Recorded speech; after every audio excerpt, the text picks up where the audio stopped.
What's up, guys? Welcome back to my channel. My name's Donovan, and it's been a while. I haven't really made a video since April 2024, and life's been really busy.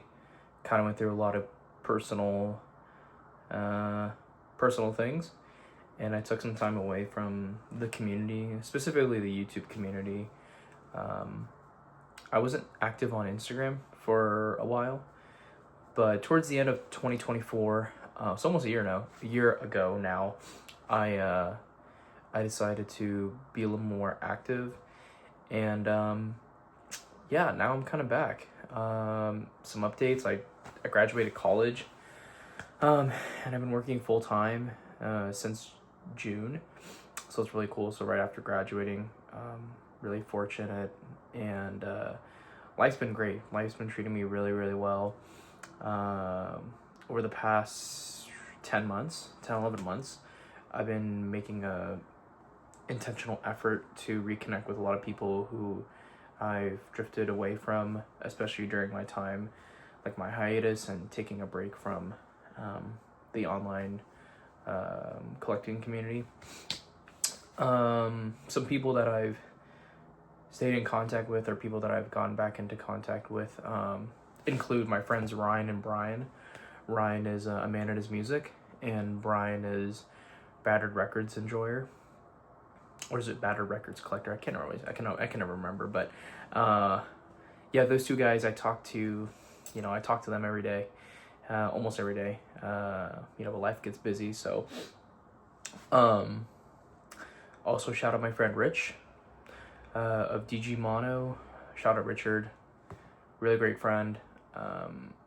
He's someone that I admire and look up to, and always just really, really looking out for me. Great guy, and he has a podcast called Record Collector Confessions. It used to be a video series that he did on his YouTube channel, but now he's transitioned it over to Apple Podcasts and Spotify, and he hit his 1 year anniversary a few months ago, and I actually did an episode with him in July, so that was really cool, getting to know him a little bit, having a conversation with him. I'm gonna be back on probably the beginning, or I don't know when, but sometime next year I'll probably hop back on again. So keep an eye out for that. Shout out my friend James, Glass Bead Records. James used to live nearby my parents, actually. And then he moved from Southern California all the way to Florida, and that's where he resides. And he's pretty young too. He's like 23, I think, 22, 23. He has his own business. He's brick and mortar shop. He also does a lot of fairs and events. So if you're if you're in Florida, I don't know where specifically he is in Florida, but if you're in Florida, check him out. Who else? Shout out my friend Aidan, Bucks Records. Aidan still posts on YouTube. I don't think he really posts on Instagram.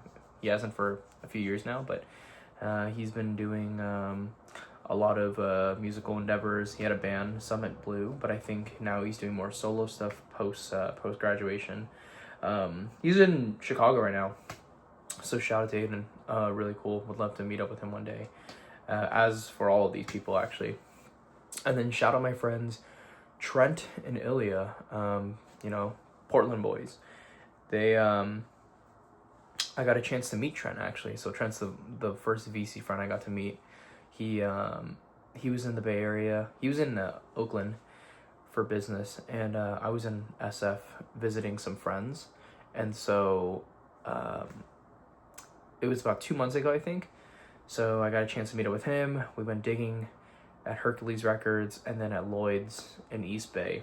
So that was really fun. I got to pick up some stuff. And shout out Ilya. Ilya's always looking out. He's always sending me stuff. Really cool guy. I'd love to go up there one day and meet all of them. Hopefully I can go to Austin next year, and meet up with some of them, and then WFMU in New York. So I know, because that just happened. But anyways, so that's a pretty long intro as to where I've been, and shout out to all the people.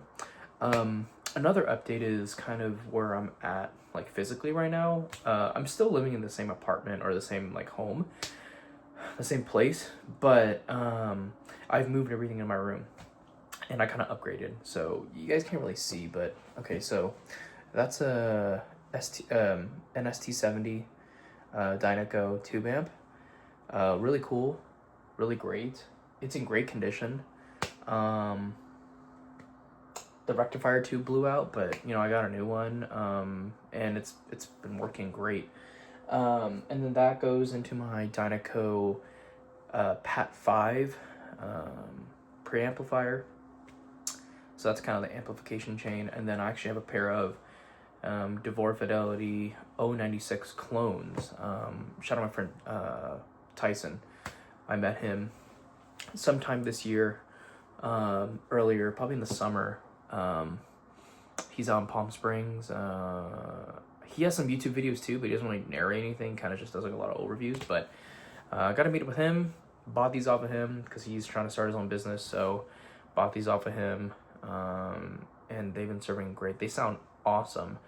So yeah, I'm still using the same turntable. It's like a 80s, 70s, 80s Yamaha. Probably gonna upgrade soon. So yeah, that's kind of it. But I'm gonna go ahead and show you some records I bought over the past year and a half. I'm kind of gonna split it into two. So I'm doing strictly Blue Notes for this one, just because it felt like an easier way to divide it. Because I noticed like I had like 50 new records, and the stack of records that I've had, a lot of them were just Blue Note or non-Blue Note. So I just felt this was easier. So let's just get into it. Okay, so the first thing is, this is probably one of the most desirable Blue Notes over the past few years, and this was a record that I purchased right after my last video back in April 2024. I bought this in May, and yeah, it's Basra, Pete LaRocca. This is a Liberty stereo pressing. Really, really cool. You can see my little makeshift setup right there, but yeah, this is great. I guess if you didn't know about this, you probably would just assume it's like a Joe Henderson album by just listening to it. I think that's probably, one of the few reasons why this album has been just skyrocketing in value. It's the popularity of Joe Henderson. I think a lot of people, people like Coltrane, they like Pharoah Sanders, and then the next generation's kind of like Wayne Shorter, and then Joe Henderson. I think Joe Henderson's an amazing player, a great composer as well, wrote a lot of standards, blue bossa. So yeah, this is a great one.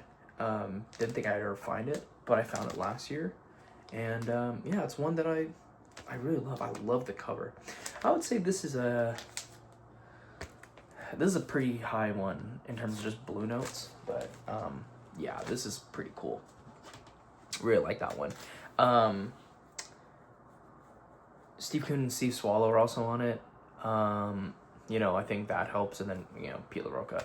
Again, I think the story with this one is also kind of what catapults it into higher price. I think they were dropping acid at Van Gelder's studio, and I think the story behind that is kind of what made this album infamous. So, okay, the next one. So I bought this last summer during my hiatus. I had the opportunity to purchase this.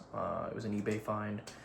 I think I would say I paid like maybe market value, maybe a little bit higher.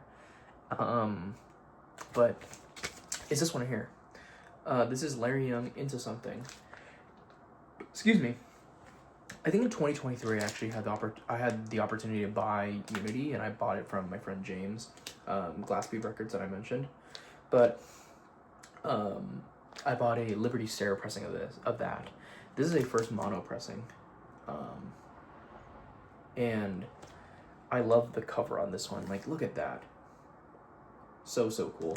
I would say this album is monogamous, but in the best way possible. Like, my friend Rich said this once, I believe. He said that it's kind of hard to discern the different tracks and their titles because everything's just so, it flows so harmoniously, and it transitions so quickly, or so well. And I kind of agree with that. And oftentimes I only know that a track starts or ends when the end of a side, starts. And so I really only kind of realize that it's going to the next track if I gotta flip the record. So this is a really cool one. Sam Rivers, Grant Green, and Elvin Jones. Really, really cool. And Larry Young is, killing it. I would say Larry Young is, or just vibes in Oregon have definitely been growing on me, especially when you get into more like the late 60s, early 70s kind of soul jazz stuff. Well, like the Groove Merchant stuff that Jimmy McGriff was doing. That stuff is killer.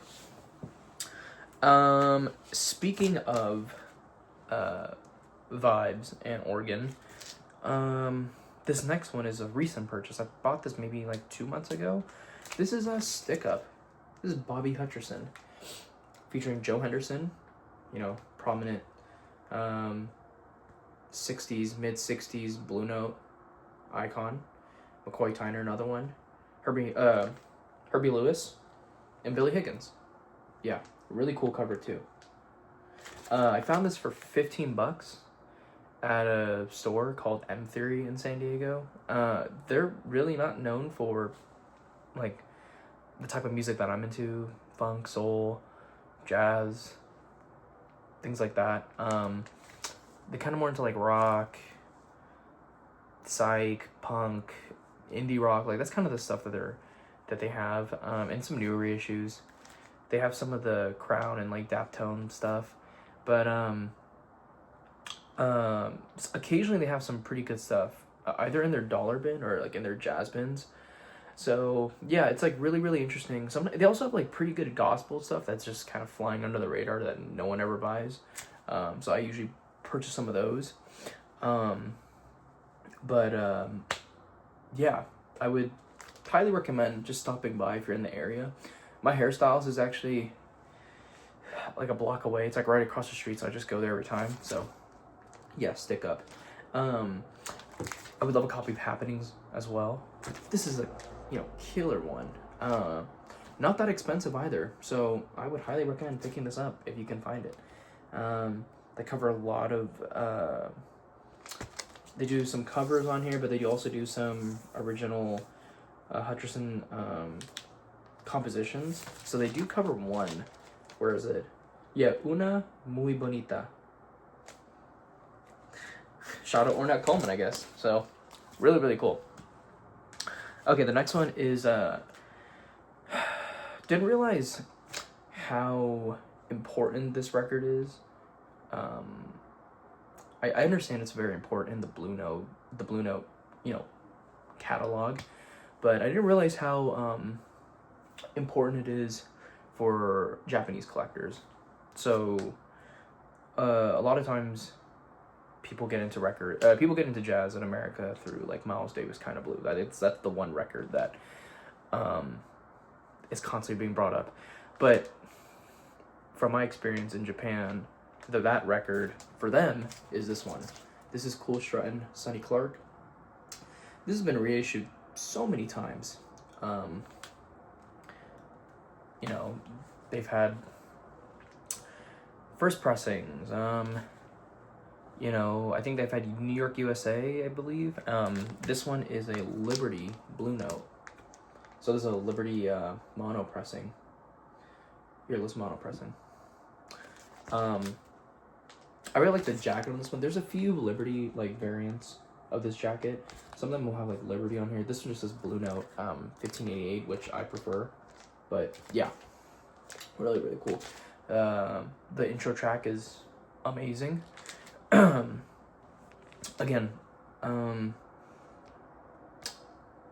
a classic, a staple. I believe this was on the Classic series. I've had a copy of this before. I believe it was the Classic series. I think I bought it in high school. And that was one of my first introductions to Blue Note. This isn't one of my favorites, but it's a good one to have, and it's a classic. I think everyone should own this. And yeah, if you can find, I really like the mono presentation on this. Again, I've been, over the past year and a half, I really have tried hard to track down earless mono pressings or Liberty mono pressings of rare 1500 series or 4000 series titles that Liberty reissued after acquiring Blue Note, and that continues on after this one. But yeah, really, really cool one. Highly recommend. Yeah, I didn't realize that it was so, important to the Japanese. When I went to Japan almost 2 years ago now, so it'll be 2 years this January, or no, yeah, this January or December, I guess. I was over there 2 years ago, and I met a lot of cool people that I still talk to regularly. But every time we bring up like music or jazz, for some reason we get onto the topic of Sonny Clark, Cool Struttin'. And yeah, it's just it's something that, it's an album that they just love. I would say, yeah, that's the one that gets a lot of people into jazz in Japan. So yeah. Okay, this next one was a local find. Found this at Folk Arts Rare Records in North Park off University. If you guys ever in San Diego and you guys want to dig, I recommend Folk Arts. It is a place, it's hit or miss there. I would say look at the wall for sure. They have some good wall pieces. They have some pretty good Japanese reissues if you want, some of the city pop stuff. Their jazz section's decent. Their jazz section's hit or miss just because they have a lot of just shit everywhere. It's like 40 U-Haul boxes worth of jazz, and I would say 85% of it's kind of junk. And the thing that sucks is a lot of their good stuff they actually put in a secondary location. So Folk Arts has 2 locations, one at University, that's their main one, and they also have another location inside a bar called Part-Time Lover. It's like this,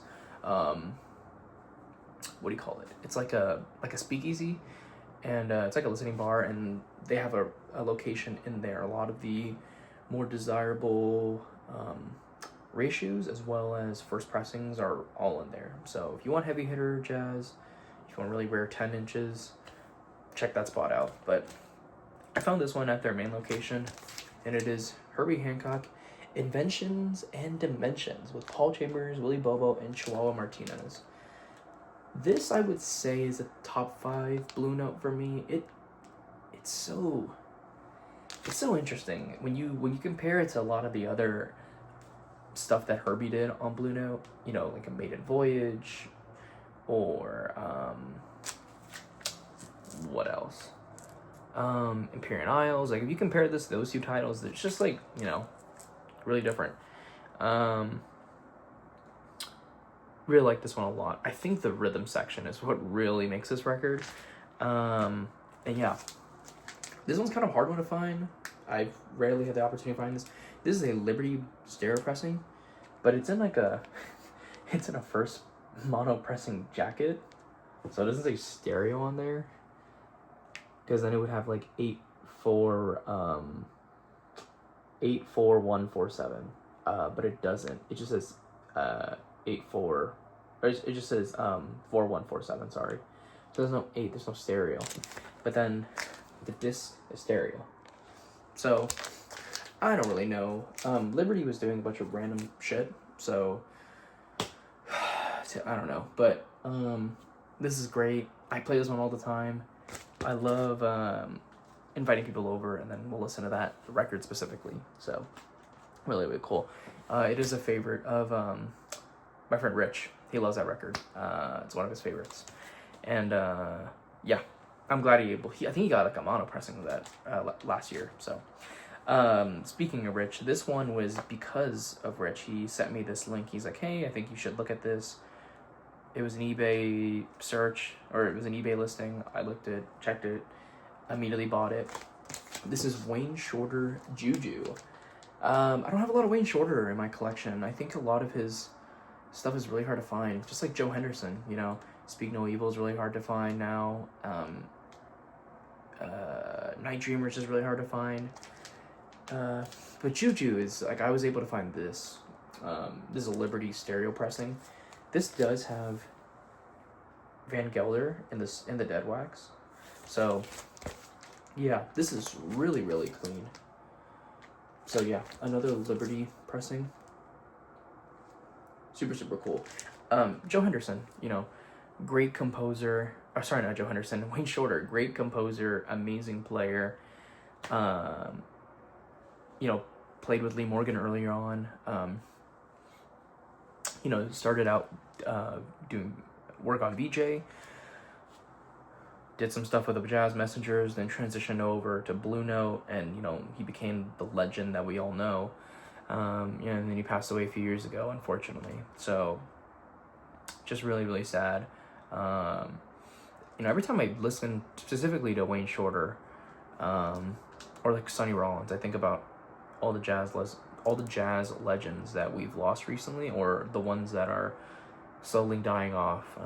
You know, Sonny's getting old, and we even have, you know, some younger players like Charles McPherson. Like, Charles McPherson is really close to me. He lives in San Diego. Would love to see a show. I was supposed to have him as a guest lecturer at a class. My professor, his name's Mark. My former professor. His name was Mark Dresser. He's a bassist. He played with I believe he played with Anthony Braxton for years, and did some work on ECM too. But we were supposed to have Charles McPherson in, but that didn't go through. You know, we have Anthony Braxton, like I said. Like Benny Golson just passed away. So, you know, a lot of these, you know, great saxophonists, they're just dying off, or just jazz musicians in general. They're kind of, you know, it's a shame. But it's really nice to see the younger generation come in. I got a chance to see Marquise Hill last year, and again this year when he came in as a sideman for Mackay McRaven's tour. I got to see Isaiah Collier. So it's really cool. I know I'm showing you guys records, but I've also have been able to see a lot of live jazz over the past year and a half, and very, very grateful for that. So it's just been great. So, but yeah, anyways, Juju. Shout out Rich for the tip. Really, really appreciate that. Okay, we have 4 more. These last 4 I would consider heavies for sure. These 4 are all that I've been looking for years. 2 of them for sure I've been looking for forever, and one of them is my personal holy grail that I've been after since I started collecting. Okay, so the first one is Lee Morgan the Cooker. This is a Liberty mono pressing, so it has 47 West 63rd labels on there, but no P and no deep groove. But this is a earlier jacket. I think it's like a second press jacket. It's pretty glossy. This thing is awesome. This thing plays so well. I don't really like A Night in Tunisia. It's not one of my favorite standards, but this one is, the version on this one is really, really nice. It's really, you know, interesting to see how Lee Morgan was at this age. I believe he was like 17, 18, and he's recording for Blue Note. You know, he did Blue Train right before this, and he was recording, he did Introducing Lee Morgan, or it was, what is it? Yeah, he did that one. Then he did Volume 2, like Lee Morgan Sextet, and then Lee Morgan Volume 3. So he was on a roll early on in his career. And this one specifically got to display his, you know, prowess as a writer.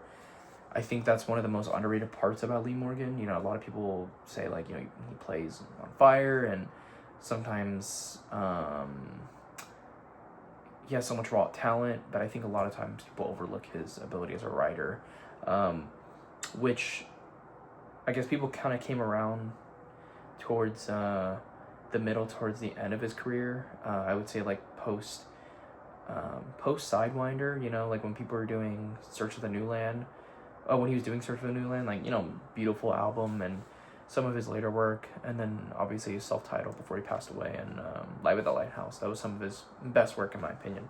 But I would say The Cooker holds some sentimental value to me because this was probably the first Blue Note album I was aware of. I remember I used to watch Dylan from Noble Records like in 2019, and he showed the tone poet for this, I believe. Oh no, he showed a first pressing of this before he sold it. I think he sold it so he can fund opening a store in Noble Records in North Carolina. But I saw that album and I was like, what is this? And then I looked at it and it's like, just blew my mind. And I was like, whoa. And then it just introduced me to the world of Lee Morgan and the world of Blue Note and the world of jazz. And so I began listening to this album religiously. Never picked up the Tone Poet. I don't know why. I think that was one of my Tone Poet wants, but I just never picked it up. And I lucked out last year, or I believe it was earlier this year. Earlier this year, I was able to purchase this one. So really hyped about that. The next one, kind of following in with the Lee Morgan train, I bought this one after I bought The Cooker. This is one that I thought I'd never own. It's just kind of a rare one. Like, you never see this. And this is one Lee Morgan album that I was always, I kind of always dismiss. You know, when it comes to 1500 stuff, you know, we had Volume 3, Lee Morgan Sextet, obviously his first title, his debut on Blue Note. A lot of people love Candy. The Cooker is great, but one that I overlooked a lot was this one, City Lights. Again, this is a earless mono pressing. So, you know, has the, I believe has the same stampers. Has the Van Gelder mastering. Amazing, amazing title. Again, this is the one that I've been warming up to a lot. I've been listening to this one a lot. Unfortunately, this copy does have some inner groove distortion. It has some distortion on it, especially on the last, it's only on the last track, really. I don't know if it's caused by, like, mistracking and, like, groove wear, or it's just, there's just some distortion in the mastering, but yeah, it's a little bit fuzzy at certain parts. I'm more inclined to believe it's kind of inner groove distortion as well as, like, mistracking and groove wear, because there's only certain parts that it really occurs. And so a little bit unfortunate, but you know, I can live with it. It's a great album. I'm probably never gonna find another copy of this. So this is my forever copy. I love it. It's great. There is some water damage right here, I believe. Yeah, you can kind of tell. Just a little bit. But it's not too bad though. Yeah, I purchased this and The Cooker on eBay. I think that one, it sold for, like, as if it was an original.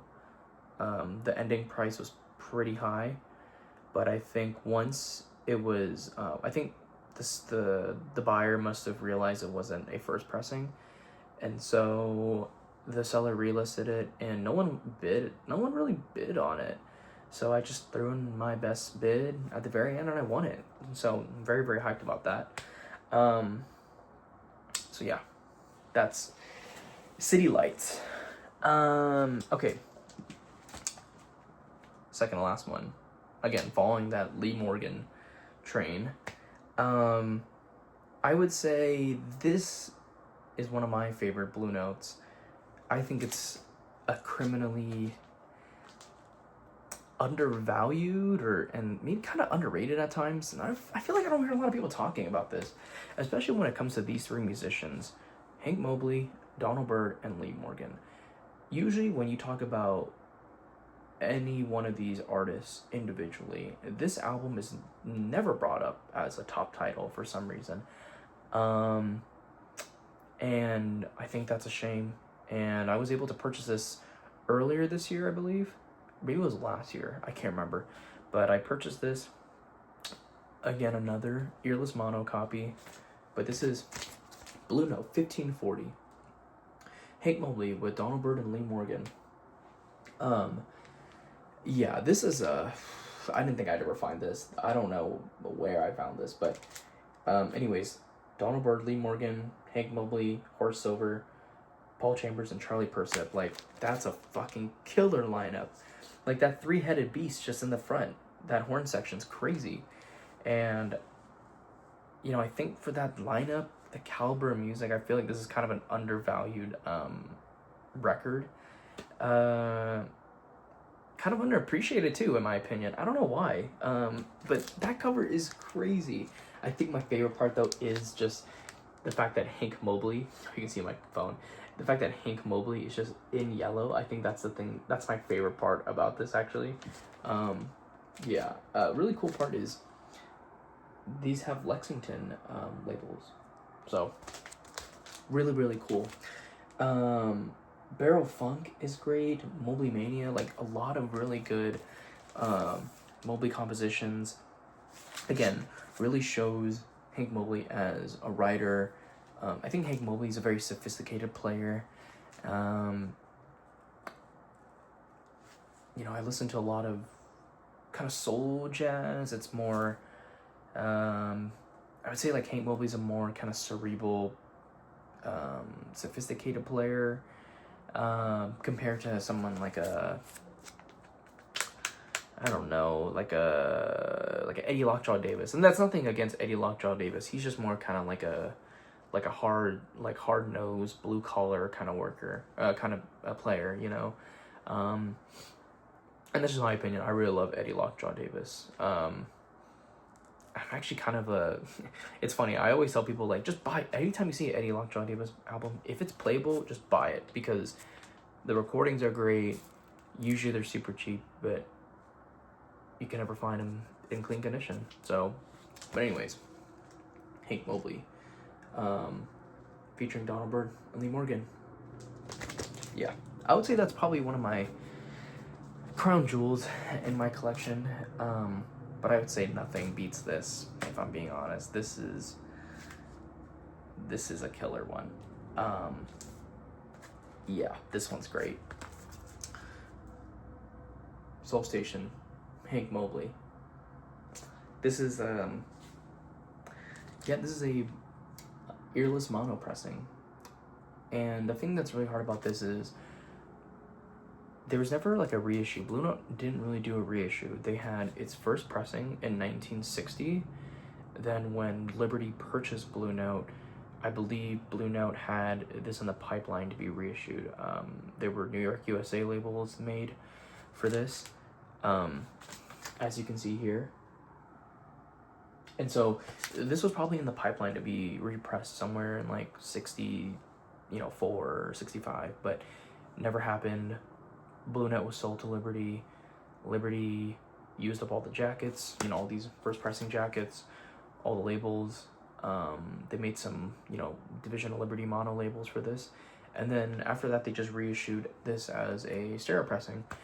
And so it's really hard to find the first pressing, much less the reissue. I feel like the reissue is even more rare. But yeah, I was very, very fortunate to be able to find this one. This is my personal grail. I love this album. I think if you were to, if you had to name a perfect jazz album, and I would say there's a handful of them that a lot of people can probably come to a consensus saying, that's a pretty good album. That you can consider that as a perfect jazz album. For my money, this is a perfect jazz album.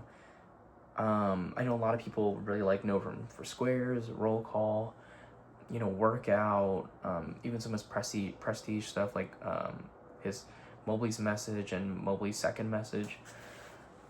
But this one does it for me. This one means a lot to me because I first listened to this in high school. My senior year of high school, probably like a few months before graduating, I purchased and pre-ordered Blue Note's Classic Series reissue of this. I believe it was this, and then maybe it was Maiden Voyage. I can't remember, but I bought that reissue, played the living shit out of it. I remember I had like a shitty Crosley turntable. I played a audiophile reissue on a shitty Crosley turntable, and it was just awesome. And then I remember upgrading my system, and the first thing I played was that Soul Station reissue. And then I mistakenly purchased the Classic Series reissue, the mono ones that are like 200 gram vinyl. I thought that was like a reissue or a first pressing. And so I bought that, and even though, you know, it wasn't what I thought it would be, it still sounded great. I would say, interestingly, the Classic Series sounded hotter. So, which is kind of funny because, yeah, I wouldn't expect that from Joe Harley and Kevin Gray. And then eventually, earlier this year, I was able to pick up this, and this is my grail. Hank Mobley is, you know, he's special. He's called the middleweight champion for a reason, and I say that in the most respectful way possible. You know, that is no disrespect to Hank Mobley whatsoever. Yeah, it's just a perfect album, and just very happy that I got it. After I got that, a lot of my friends asked me, okay, so what do you have next? And honestly, after I got that, I'm just kind of content on what I have. Obviously, I'm always collecting, I'm always finding stuff, but I'm just kind of content with what I have in terms of collecting. So yeah, that was kind of it. We went through like, what, 10 records, I think? Let's see. 1, 3, 4, 5, 6, 7, 8, 9. Yeah, 10 records. So 10 Blue Notes. I have about probably 15 records I need to go through in another video, but yeah, that was it. Thank you so much for, you know, being patient. I actually got a few DMs, and funny, I've had people comment in Ryan's videos. People are like, what happened to you and what happened to that one guy you used to do videos with? I don't see his videos. I actually privated my videos for a bit, because I don't know, I don't know why, I decided to private all my videos, but then I unprivated them, and yeah, now I'm kind of back to making videos again. So this is awesome. I've been meaning to put out a video for over a year, and I don't know, anytime I get on camera, something happens, like run out of battery or run out of storage or someone interrupts me. So I'm glad that I got to do this. So follow me on Instagram. I'm Hard for Hard Bop. Feel free to just DM me. Sometimes I don't follow people back if I don't know them personally, or if we've never had like engagement before, or if we don't have any mutuals too. That's also another thing. Like if I see some mutuals, I'm like, okay, I'll follow this person, because it seems to me that some people know them. So if you want to reach out, just DM me. Plus sometimes I don't check that Instagram. I have my own personal Instagram that I use significantly more. Yeah, and if you're in Southern California, let me know. If you're ever in San Diego, let me know. I'd love to meet up and dig and show you guys around. So yeah, but anyways, thank you so much, guys. So that was my Blue Note haul for the past year and a half. I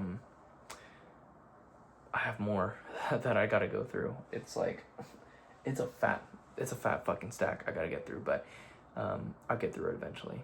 So thank you so much, guys. I appreciate it, and yeah, have a great day. Peace.